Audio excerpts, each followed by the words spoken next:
וזה המשיך ככה כל היום, באותו יום היו, אני חושבת שכמעט 1,000 רקטות. ומה שקורה איתנו, שאפילו הרקטה שנוסעות לשדרות או לאשקלון, הם מפוצצים אותם כמעט מעל הקיבוץ. אז יש לנו קיבוץ מלא רסיסים של רקטות. מוצאים, הבעל שלי יצא, וממש מצא, ממש על יד הגינה. אז ממש אנחנו החלטנו לא לצאת החוצה, להישאר בתוך הבית, ולפעמים היינו, הבעיה שבבית שלי, הממ"ד נמצא יותר מ7 שניות מהסלון, אז אנחנו לא מספיקים להגיע. אז יש לנו כוך כזה שזה רק קירות, בלי זכוכית, בלי שום דבר, אז אנחנו נכנסים שמה, ואם זה יותר זמן, אז אנחנו מגיעים לממ"ד. נפלו בחצי שעה 100 רקטות. 100 רקטות, ואנחנו הלוך וחזור, אז אני, בסוף יש לי בעיות עם הברכיים, ואני אמרתי לבעל שלי, תישאר בממ"ד, אני לא יוצאת. אז מה את עשי? אני שמה את השמיכה עליי וזהו. זה נותן הרגשה שאני מבוגנת, אבל זה סתם, זה צחוק. אבל... מאיפה, מהבית? אני ישבתי על הספה, אנחנו לא יכולנו לצאת, אבל לא רצתי לממ"ד, שמתי את השמיכה עליי וזהו. והמשפחות שהיו בקיבוץ, הבן שלי ואשתו, יש להם 3 ילדים קטנים, שהאחרון הוא בן 2, יצאו מהקיבוץ. הם ביקשו שמי שרוצה להתפנות, המשפחות עם ילדים יכולים להתפנות לשדות ים. אז כל המשפחות בילדים יצאו, לא, כי אנחנו, הוותיקים בדרך כלל לא התפנו, נשארו.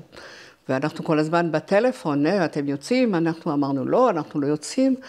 ביום השלישי כבר כמעט כל הוותיקים התפנו, ואנחנו נשארנו עד יום שני אחרי זה, זה התחיל בשבת, יום שני אחרי זה יצאנו בגלל שהצבא בעדינות אמרו לנו, אתם מסכנים אותנו שאנחנו צריכים לבוא לרוץ להציל אתכם. אז אני אמרתי, טוב, בסדר, עד כאן.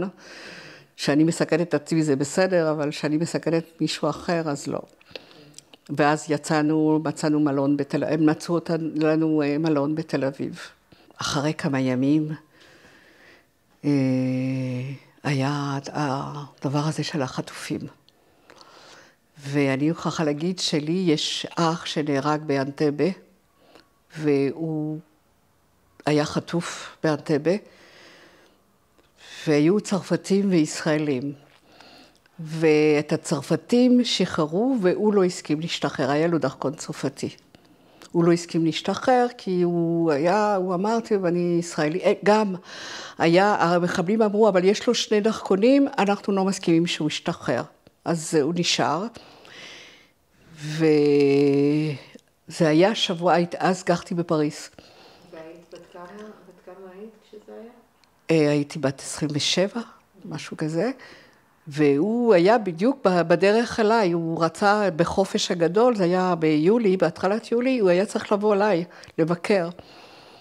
אז שבוע ימים היה נוראי. בצרפת לא נותנים לכם שום דבר, הם לא עזרו שום דבר. ושצרפתים השתחררו, היה לי הרגשה מאוד לא טובה. אני אמרתי, זה לא יכול להיות, וזה פשוט היה.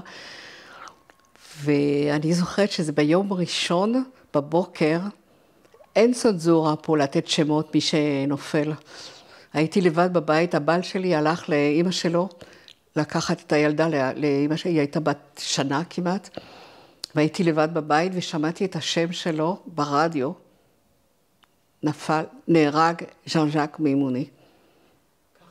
ככה שמעתי, ומזל שהיה לי את הטלפון של דודה שלי מישראל שהתקשרה, שאני התאפסתי, היה איזה רגע של עיבוד השתונות לגמרי. ושמעתי שהוא נהרג. אבל את השבוע הזה שאנחנו רואים פה את ההמתנה לחטופים שהשתחררו, זה החזיר אותי לשבוע הנוראי הזה שחיכיתי, שבוע ימים שאח שלי חוזר. וזה כאילו שאני מחכה שהוא ישתחרר. זה פשוט עלה כל האמושן, כל הרגש עלה.